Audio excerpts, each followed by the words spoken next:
Alex, I feel like this is a very special episode of The Deal in the sense that we're bringing your business partner in for a different kind of conversation. Marc Lore, who is he to you?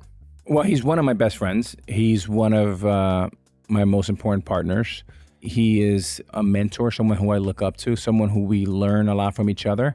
And quite honestly, it's been a great partnership because we have complementary set of skills. What I think about is this entrepreneur who keeps finding these new ways to win. So you think about selling diapers.com, that was a real company, to Amazon for more than $500 million. That actually is an acquisition that he's not so happy with. So he goes and does it again. He creates jet.com, sells that to Walmart. And as you say, from deck to exit in 26 months, $3+ billion. What? Unbelievable. And now he's on to the next thing, Wonder. He talks a lot about that. Big takeaway for me is his willingness to just either make a mistake or change his mind.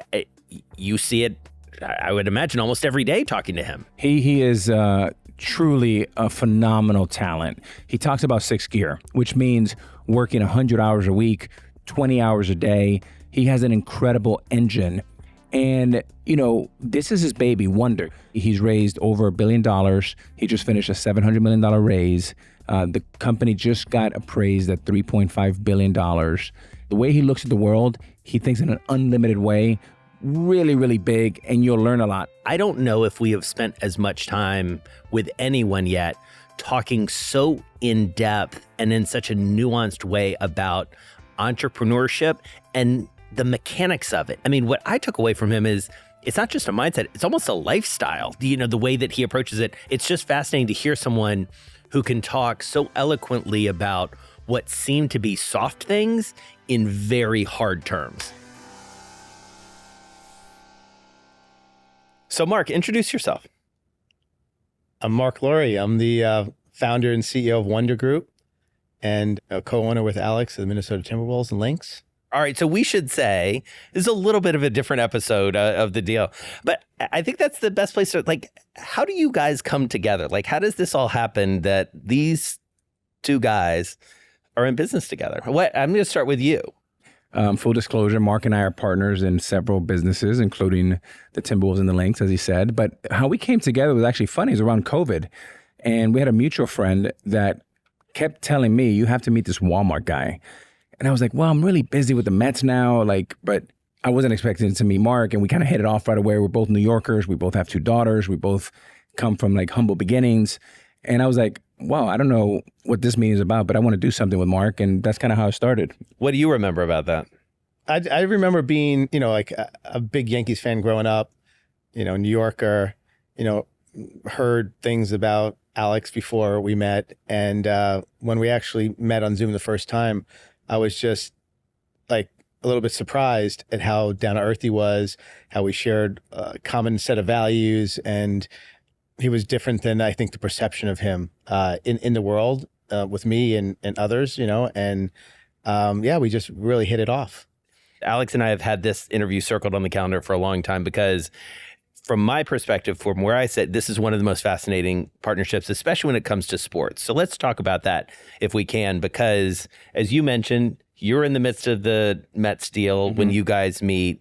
And that, I believe, creates this catalyst for you guys to really come together. What was it about sports that appealed to you, Marc? I mean, for me, I don't know, it wasn't like, oh, I see a business opportunity to go after. It was driven by a passion for sports. I think Alex and I share this though, but we went to Minnesota and we originally met with Glenn and Becky and they shared sort of the 30-year history of the team and how the city was sort of down on it. There's some events that happened in Minnesota and it just, sports have the ability to, make people happy and inspire people and things. And we're both like this underdog. We like the underdog. We feel like we're underdogs.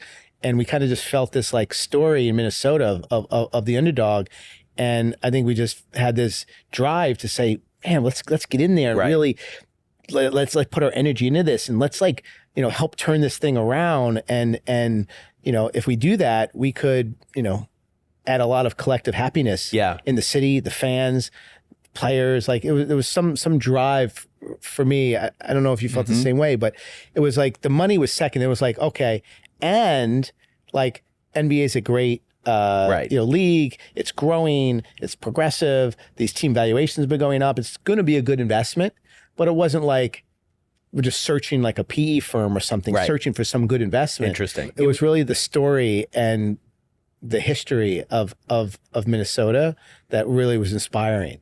And so that gives me an opportunity to ask a question that I've asked Alex before, but I really want to ask the two of you together, which is, kind of getting into this partnership, because I would say I know a lot about him. I know a little bit about you, but like, how does it work? I'll go first. I'll go first because I think this will give you an example as I pull the curtain back on our early days. I hope you don't mind me sharing some finances, but I'll do it anyways. So within the first 10 days of Marc and I getting to know each other, it went from, wow, okay, like we're in the middle of COVID. I'm in the middle of the Mets and pursuing that acquisition. In the first 10 days, Marc sent over his finances, like just a sheet, like his whole balance sheet. I was like, okay, that was quick. Like no NDA, just send it to me. I was like, okay, this is aggressive. That's quite an attachment to get your email. That's like first date, boom. And then the second thing he did, he said, hey, I like this. I like the way we're driving here. I'm in for $25 million. I'm like, wow, okay, finance is $25 million. Within 10 days, he was so invested. He's like, I'm good for 200. Let's go. And I was like, okay, this is my kind of partner. But it was example of him trusting his gut, him being a New Yorker. We both loved the Mets. We thought it was an incredible opportunity. I would say not the greatest business opportunity, but an opportunity where we can exercise our passion, what we can do for the city. We're talking about how can we impact young kids around math. Obviously, he's a math guy. I'm a baseball guy. So that's how we started. And I very quickly found out I wanted to do things with Marc outside of the Mets and other things, and I can learn a lot from him. I thought our skills were very complementary to each other. Mm-hmm. What did you see in him? I think I was really impressed with Alex's intellect, I think, and empathy. I think we share a lot of the same core values. I think that struck me. I think Alex is very trusting. I think we know, with trust comes some great things, but there's also downside to it. Mm-hmm. And I think we're both similar in accepting the downside. Sometimes you're overly trusting, you get burned, but that's kind of a byproduct. But there's something magical that happens when you trust. I think we are both like loyal, and so I think that's important. I think we're both missionary, not mercenary. Like we're, it's not about like, every dollar, every penny, like striking a deal, we deal make the same way. I think when we did the deal with Glenn and Becky, it was very much like, just kind of tell us what you want and we're good. We didn't have to like squeeze or anything. And then I think even when we operate on a day-to-day basis, we do a lot of stuff, handshake. There's no like things that we're signing together. It's very, very trusting. So that builds a bond. I think, Alex is also incredibly knowledgeable, obviously, in sports. Yes, the business of sports, but more just he's been in and knows what it's like to be a player at the most elite level. And it's been super helpful, I think, with, helping to mentor the players on the Wolves, understand what it means to create a great culture. And so are you guys like texting all day? Like, do you call each other? Like, what does this relationship look like? Yeah, a lot. Sometimes we talk 5 or 6 times a day. That's been the average lately. But, even with Glenn and Becky, the experience was so good when we went down to Naples and Minnesota. We did not negotiate. He set the terms, price, we did it, and we got in. And all the conversations we've had around the Timberwolves, I don't think we've ever talked about revenues or it's really been about how do we make it better. Inputs versus outputs. Exactly. Say more about that. Inputs versus outputs, like in a company, you could either be focused on, what is the revenue? What is the profit? Those are like output numbers. Yeah. I care less about that. I care more about the inputs that will lead to good outputs in the future. So making sure, because you can get good outputs with bad inputs. So you're talking about like sustainable, the right hires, the right investments, I think in order to create a sustainable culture of winning and eventually profit over a long, sustained period of time, you have to make the right investments in the inputs that will lead to the outputs, maybe not today because it's an investment, but 5 or 10 or 20 years down the road. So let's go back as we go through your business life. As we were researching this, and obviously Alex knows so much about you already, and I've gotten a chance to talk to you a few times, but if you look at, type in diapers.com or jet.com, into Google, they lead you just to some interesting places. They led you to some interesting places too. So take us into your life as an entrepreneur. Diapers.com, let's start there. I have to say though, I was born an entrepreneur. Yeah. When I was 4 years old, the teacher said, "What do you want to be when you grow up?" And I said, "I want to be a farmer." And she was like, "Farmer? Why farmer?" And I said, "Because they grow stuff from nothing." And that was sort of just the way I was sort of like born into the world. I love the idea of growing stuff from nothing. As a kid, I didn't know anything other than, farmer, grow stuff from nothing. Didn't know about startups and things like that. My parents had me when they were 20 years old. So I spent a lot of time with my grandmother and grandfather. And so I came home. I was the first person in my family ever to go to college. So I came home with this crayon thing that said, "What do you want to be when you grow up?" And it said farmer. And I showed it to my grandmother and she says, "Farmer? No. Doctor or lawyer?" And I said, no, farmer. And she was, wanting me to be, the first professional in the family.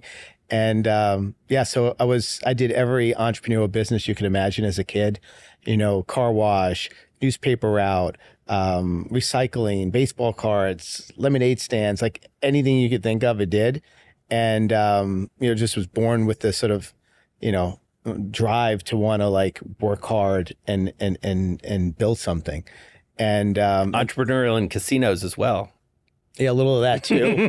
a little of that too. We used to sneak, go down to AC and sneak into the casino in high school, get all dressed up in like jacket and stuff like that, and see how long we could stay there before we got kicked out on age. I graduated in 93. It wasn't like you would just go work for a startup at that time. It was still kind of early days of tech. And so I went to work at a bank. Started out in Bankers Trust and then Credit Suisse First Boston, Sanwa Bank. So I was in, financial risk management there. One day, this is in the like late 90s, tech is booming. Yeah. And everyone's talking about is these like hot startups, tech companies and things. And I'd save a decent amount of money. And I just one day said, that's it. I'm going to be an entrepreneur. I woke up that morning and said, I'm going to do it. I walked into my boss's office and I said, I'm quitting to be an entrepreneur. And he's like, what? He's like, get out of here. Go back to the work. You know how much I'm paying you is what he said. And I'm like, no, I got to do this. He's like, all right, you must have a great idea. And I'm like, no, I just need to do this because I'm like all in kind of guy. Yeah. Like I was just doing banking so intensely, I couldn't like focus. So he said, you're serious? I said, yeah. He said, all right, well, I don't know what you're going to do, but put me down for 50,000, Wow. So I got that $50,000 investment and I didn't know anyone else with money. So I said, well, now you're my investor. Do you have any other people that you could recommend? And he recommended a couple people. They recommended a couple people. I wind up raising money from 65 like angel investors with an average check size of like $80,000. So that was like the first business. So Mark, this back was before diapers. a little bit, yeah, this is in the early days, but how old were you? And when he said he was paying you a lot of money, how much was he paying you? Yeah, so I was 27 years old, 500,000 a year back then, which was big money. Yeah. Wow. It was big money. I was executive. I think it is big money. You were one of the top earners in the floor. I was executive vice president of the bank at 27. Wow. And after it's a funny story, but I went to see this guy, Jerry Goldstein, a couple of years later after I'd been out of there and doing my startup and had lunch with him. And he's like, I still can't believe you just quit on me and just did this entrepreneur thing, but it seems like it's working out great. He's like, how old are you now? You 35? I said, no, I'm like 29. And he said, that's impossible. And I said, what do you mean? He goes, well, but then when I hired you to be the EVP, you were only 26 years old. That's impossible.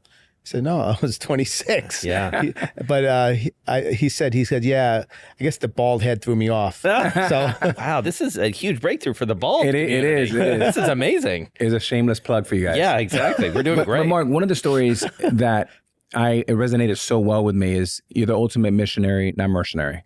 You're all in. You talked about mission. But you said a story talking about baseball cards. You had a Reggie Jackson story. And I think this story, I think we were 10 or 11 years old. Yeah. Tell me that story, because I think it tells me a lot about who you are and what you mean. Yeah, that's still triggering to this day. So 5th grade, never forget it. It was a, baseball cards when you used to have to flip them heads or tails on the floor.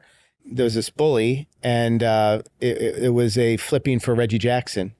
And originally, I thought it was going to be whoever flipped more heads wins Reggie Jackson. And he's like, no, you got to flip 10 heads in a row.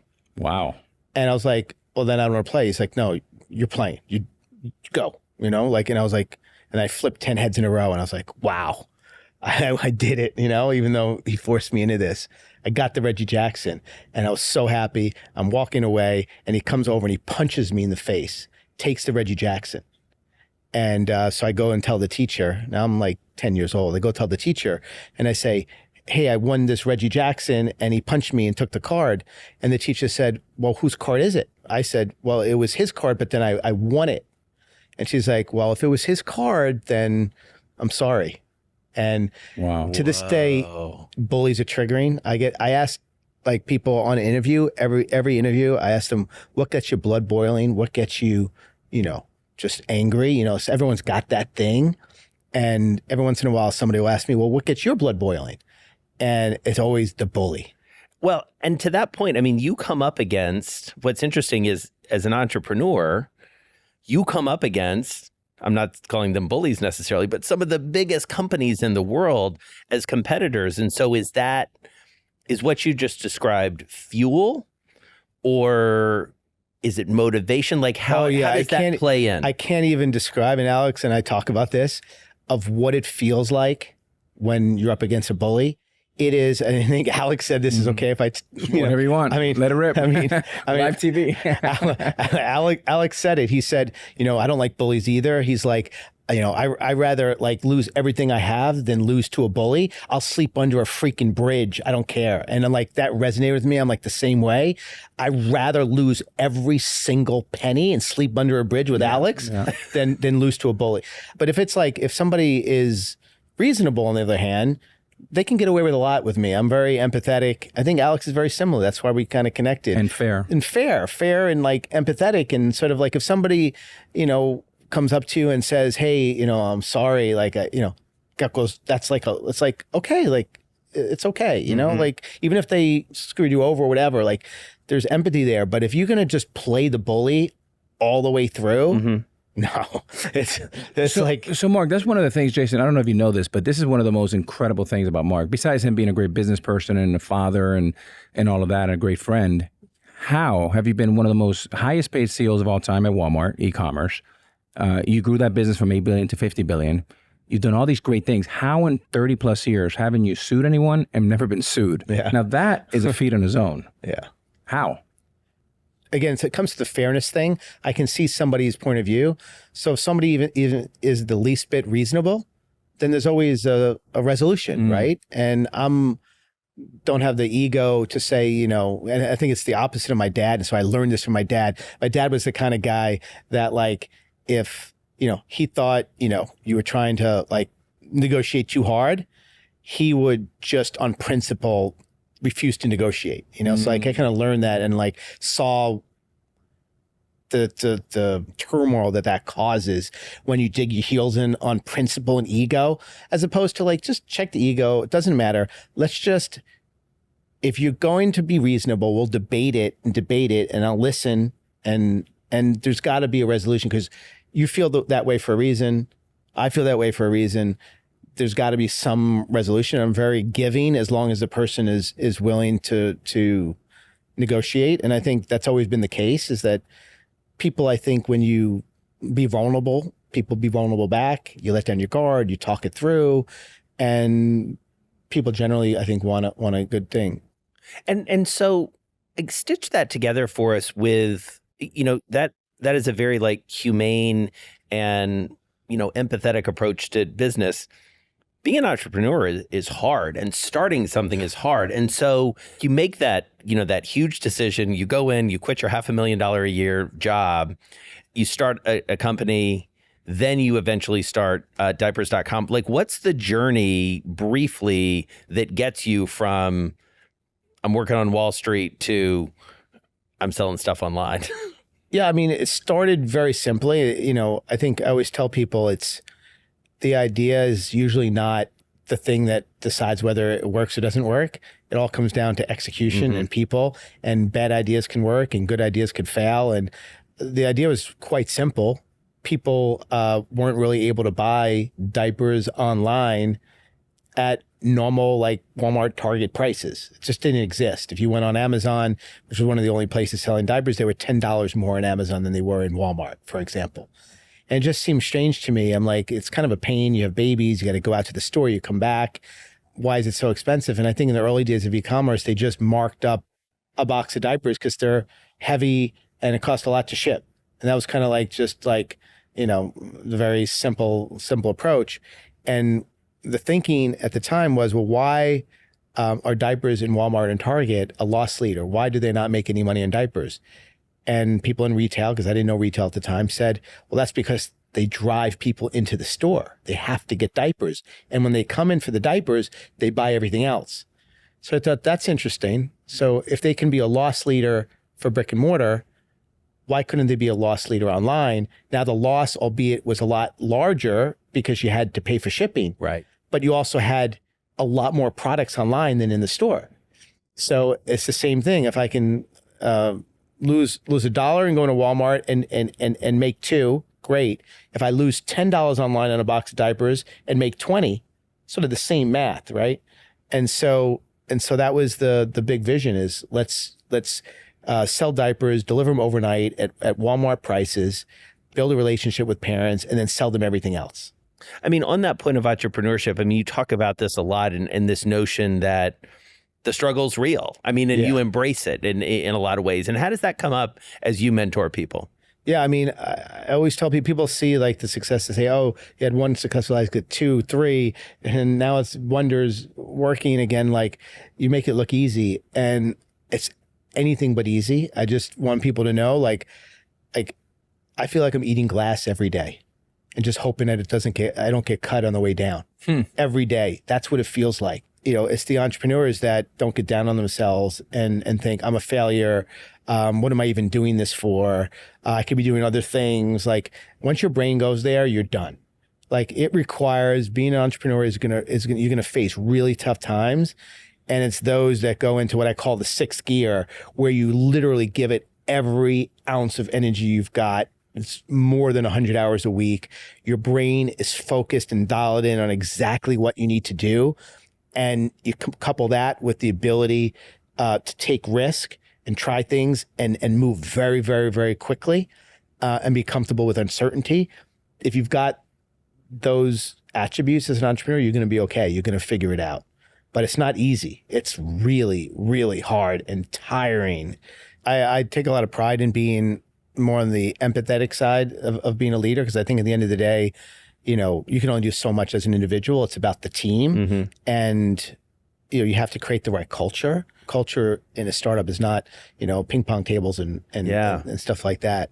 It really is about how you treat people and the value system of the organization. That's one part of a framework that I've created called VCP, Vision Capital People. And I think as a startup founder, you need to focus the vast majority, if not all your time, thinking about VCP, vision, capital, and people. I want to frame this in the context of Wonder because it's such an interesting company. So what does that vision say for Wonder? So the vision says we want to create the super app for mealtime. Anytime somebody wants to eat a meal, breakfast, lunch, or dinner, they'd be able to go to the Wonder app, and whether it be food delivered hot to their door, whether it be a Blue Apron meal kit, whether it be an oven-ready meal, eventually in the future, groceries with recipes. It could be booking a reservation to a restaurant even. Like anytime you want to eat, you pull up the app.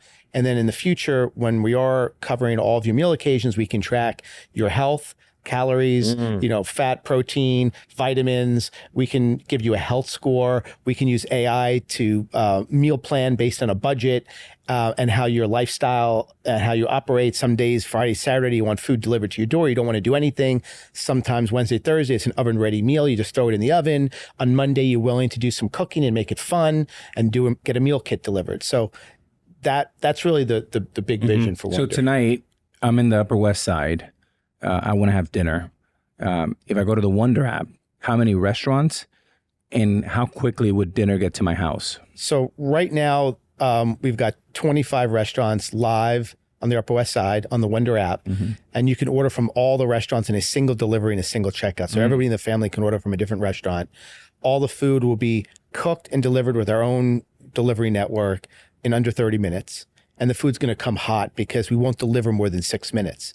And so from the time it leaves the kitchen till the time it gets to your door is maximum 6 minutes in the Upper West Side. So the food's coming hot, it's great quality, you get multi-restaurant ordering, it's on time, it's accurate. So there's a lot of benefits of vertical integration. What kind of feedback have you got from some of the consumers that have tasted the Yeah, product? I mean, it's been, we have some of the best chefs in the world on the platform. Jose Andres, Bobby Flay, Marcus Samuelson, J.J. Johnson, Mark Murphy. We've got Nancy Silverton. We've got a great group of chefs. The chefs I think, really love Wonder, and the customers do as well. So we get really, really high marks from customers and the overall experience. Before we get too far into the current, go a little bit back to the past, because it feels like so much of what you're doing with Wonder, what you guys are doing as investors, really does come from those early entrepreneurial days, because you're going up against massive companies. Like, what are the lessons that you take? I mean, from competing with Amazon, for instance. I think the ability to take risk and understand where you are on the risk spectrum. So the lower the probability of success, the more risk you need to take. Right. When you have a high probability of success, you take less risk. That's why a big company, they're not taking legal risk or any kind of risk like that. Why? Things are working, it's good. When you're a startup in your early stages and you talk to a lawyer, they shouldn't be giving you the same advice about whether you should do something or not do something when you're a startup versus a big company. But lawyers tend to give you the same advice. It is what it is. You as an entrepreneur need to be able to understand that the biggest risk you take as a startup is you're going to run out of money and die. People often underestimate the risk of the status quo, and they overestimate the risk of change. And entrepreneur has to be the opposite. Do you remember a time when you had to take a bigger risk than maybe you were comfortable with? Well, I'll tell you one is an easy example. 2 years ago, we had 450 trucks on the road, and we had tested a brick and mortar, and the brick and mortar was doing really well and felt like that was the future of the company. Better return on capital, more profitable, more scalable. But we only had one brick and mortar. It was tested for a month. We had 450 trucks on the road that were working really well, and customers loved it. Investors, press, employees, everybody loved the trucks. But you have to acknowledge and be completely objective and say, okay, it's still a startup. What's the probability you continue with the truck business? And then you got to always be objective and looking for opportunities to take risk to increase the probability of success. And when I saw that brick and mortar, I said, that's it. That's going to improve the probability of getting a big outcome. Yeah. The big outcome meaning much more scalable. Got it. Much higher return on capital, Right. more profitable. And so just felt like that was the right. But still, in that position, if you're in a big company, do you literally tell employees, press, shareholders, these trucks that have been working that we've been talking about for 3 years, we're going to stop it, take revenue to zero, sell the trucks, and start over with this brick and mortar based on 1 month's worth of experience. That's what I'm talking about. Yeah. And now when I did it, people said, that's crazy. And now today, fast forward, we're 16 months removed from that. People are saying, I can't imagine us not being in the brick and mortar business, right, and being in the truck business still. So as an entrepreneur, the key learning there is being really objective and thinking the trucks are working and thinking, oh, we're great. Don't take that risk. Things are good. When things are good in a startup, you still have an 80% chance of dying, right? Like that's just the nature of a startup, right? And so you have to you have to understand what you're dealing with and factor that into your decision making. I think that is really, really important, and it's the objectivity. And Marc, I've heard you say, putting the cart in front of the horse. Talk to me a little bit about that. As an entrepreneur, you've heard the phrase, don't put the cart in front of the horse. And I think people sort of train to think that way, like don't get ahead of yourself. I think as an entrepreneur in the early days, because the risk of it not working is so high, or the risk of it working is so low, that there's a benefit to putting the cart in front of the horse to sort of like flush things out faster and get the answer faster than you ordinarily would. So for example, when I was actually at the bank, I started this financial risk management certification exam, the FRM, with my colleague Lev. I was 24 years old. There was no certification exam for financial risk managers like a CPA and things. And I just thought hey, let's create a certification exam. And, friends would say, well, you can't who's going to take your exam? Like you're a 24-year-old kid. They're not going to take your exam. So I said, all right, good point. So we created the Global Association of Risk Professionals. It was an association. We said, well, the association will give the exam. They said, yeah, but you just created that.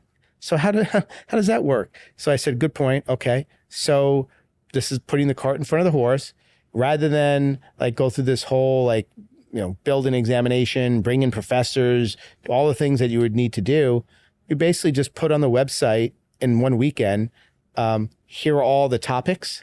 Here are some books to read. The exam is in May in New York City, and it's $550 if you want to sit for the exam. That was it. One weekend. Put the cart in front of the horse. Started getting checks. 1 check, 2 checks, 3 checks. I think it was 34 checks we got the first year. And so we said, all right, I guess we gotta create this examination. Then you get where's that horse now? Then you get the professors, then you put the exam together, then you administer it, and then you do it. And so that's just a great example of you don't know until you do it. So how do you take the biggest step you can take with the minimum amount of effort and time to kind of flush out the answer as quickly as possible? So that's the technique that's to start a whole company. But inside of a startup, inside of a big company, there are lots of opportunities to sort of very quickly put the cart in front of the horse to learn something that could dictate the future strategy of the organization. And so that's a good lesson there.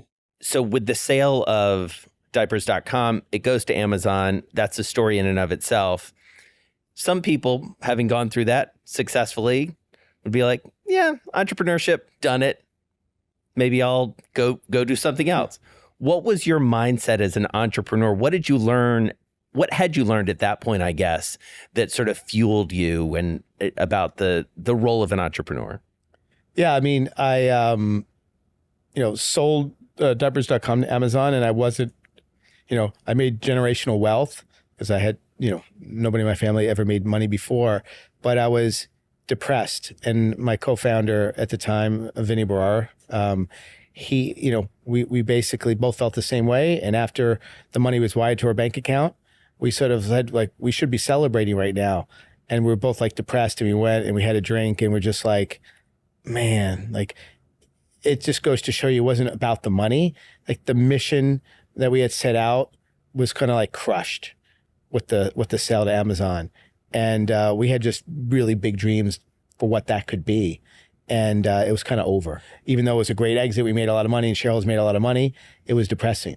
And so I felt there was just some unfinished business in e-commerce. We had, learned so much, had new great talented people, had access to capital, and went after it with Jet again. And I think one of the reasons why I think we were able to grow so fast and have all this happen in 26-month period was because we kind of felt behind. It was diapers would have been here by now had we just stuck with it. And so there's a little bit of catch up. I kind of regret kind of going as fast as we did on Jet, because I think some of the core principles that I have around entrepreneurship were sort of broken during that run. But again, it was a successful exit for shareholders, for employees, and for Walmart. So Marc, I want to go back to Jet.com. You went from deck to exit in about 26 months. That's incredible. There was some articles around the time that they may have overpaid. But as somebody said from inside the company, it's one of the greatest acquisitions that Walmart made, because along with Jet came Marc Lore. And they wanted to kind of turbocharge their e-commerce business. They were doing around $8 billion a year, which was pretty pedestrian for that. And you took it with your team to about $50 billion in like 4 years. How hard was that, and how the heck did you do that? We had a great team at Jet that really helped. Once I came into Walmart and just assessed the situation, was we needed to change the narrative. I think the narrative, around Walmart e-com was they were losing big time to Amazon. I think as a result, it was challenging for Walmart to recruit great people into e-commerce business. I think Walmart had great people on the store side of the business, a very big, profitable business. But on the e-com side, Walmart wasn't known as a tech company.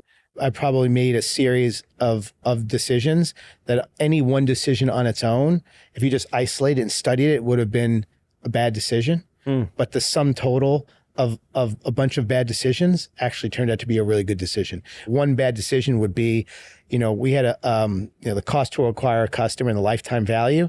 And typically you want to have the lifetime value of a customer some multiple of what it costs to acquire, so that you pay to acquire and then you make a return and it makes sense. Yeah. Well, they didn't have a very high lifetime value of a customer. And so the CAC, cost to acquire a customer, in the LTV, was sort of upside down. You wouldn't typically recommend spending marketing into an upside down scenario.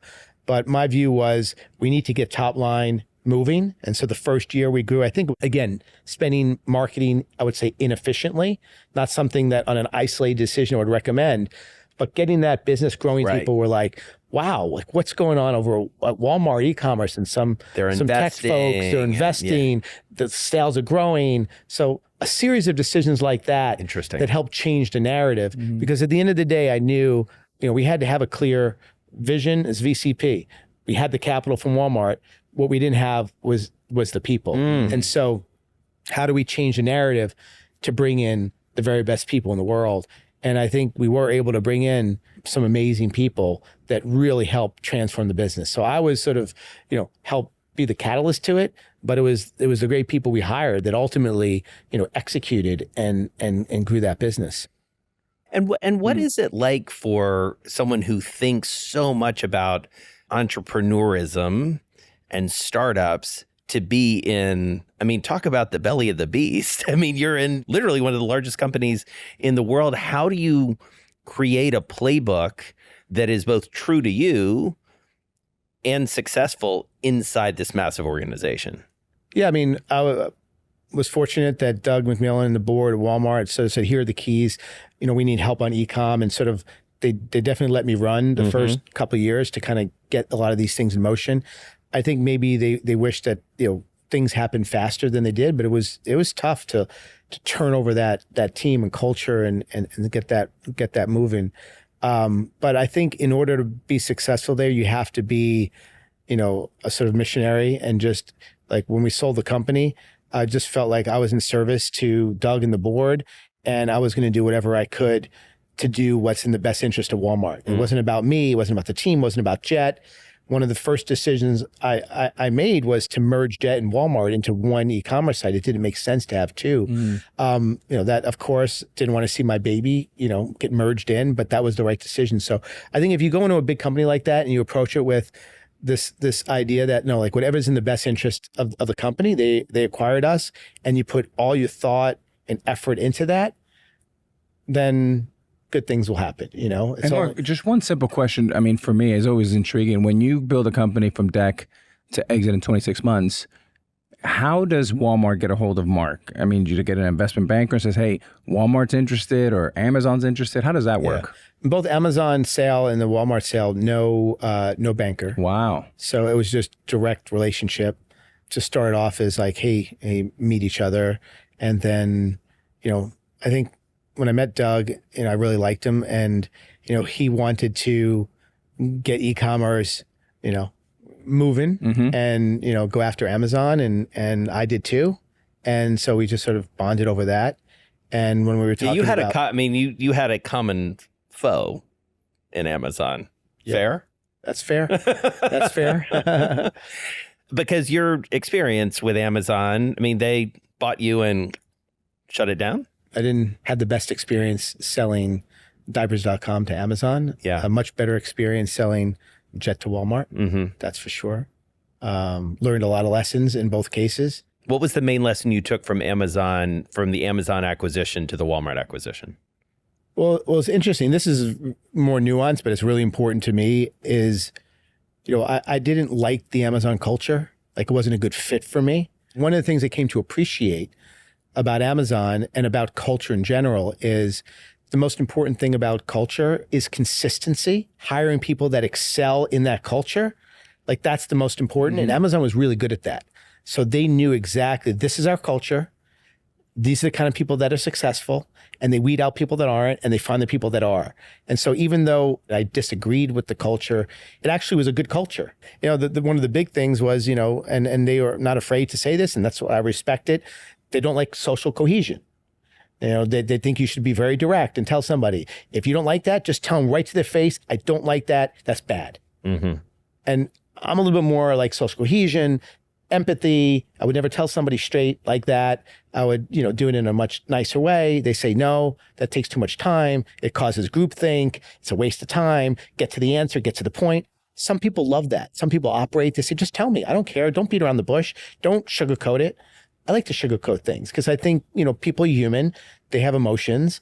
And, again, I'm trying to get the very best out of people. And my view is if people feel respected, they feel, you're not being condescending, you're not treating them bad, that they're going to develop a loyalty, and there's a trust that develops. And from that trust and loyalty comes that fire to want to be a missionary and want to help push the company forward. And that's what I'm looking for.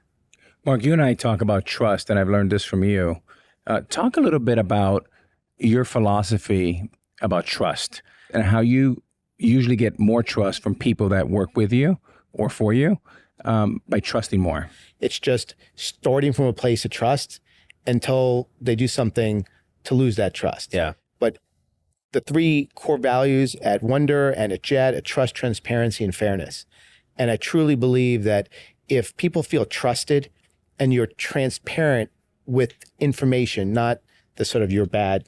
It's here's all the information. Here are the financials. Here's the state of the company. Here's where we are. Here's our compensation system. Here's what everybody makes in the company. Be super transparent, and they have that information, and you're fair and equitable, and you create a safe working environment. If you have that set of values, then I think people find it very empowering. And that's how you get the best out of people in my view. And so always look to create that sort of empowering culture. So Marc Lore, what advice would you give a 10-year-old, a 20-year-old, a teenager that wants to be the next Marc Lore? What advice would you give them? Yeah, I get this question a lot. And, people say, if you had to do it over again, what would you do? I get really lucky. But I think I've noticed that I have two daughters, 24 and 21 years old. And so they're asking me for advice a lot. And I think people at that age in their teens or 20s, they feel like they need to have it all figured out. What do I need to do? It's very mechanical. Do I need to get this degree to then do that, to then do this? And do I do this and that? And what I would say to everyone at that age is it's important that you just focus on learning as much as you can, finding mentors or people that have been successful, that you respect in terms of their values. You'll learn a lot about leadership, a lot about people, lessons that you don't even realize you're learning just through osmosis of being around the person that'll pay huge dividends in the future. So I think learning is really important. I think also following your passion. So when my daughters ask me, I don't know what to do. Should I do this? It's like, what do you want to do? What's going to make you happy? This month, next month, and yeah, but I want to do this. This would make me happy, but then I won't be able to get here or get there. And I just sort of disagree with that philosophy. I think follow your passion. If you've got a drive, something burning inside you that you want to go do or learn about, like the time to do it is when you're young. And that'll take you places that you have no idea and can't plan out. But I do know if you follow your passion, you surround yourself with great people, you learn and you give more than you take, and give without any regard for what you might get in the future. And if you come from that place of giving, surround yourself with great people, learn and follow your passion, I think magical things will happen. Great. Marc, thank you so much. Thank you, Marc. Thank you.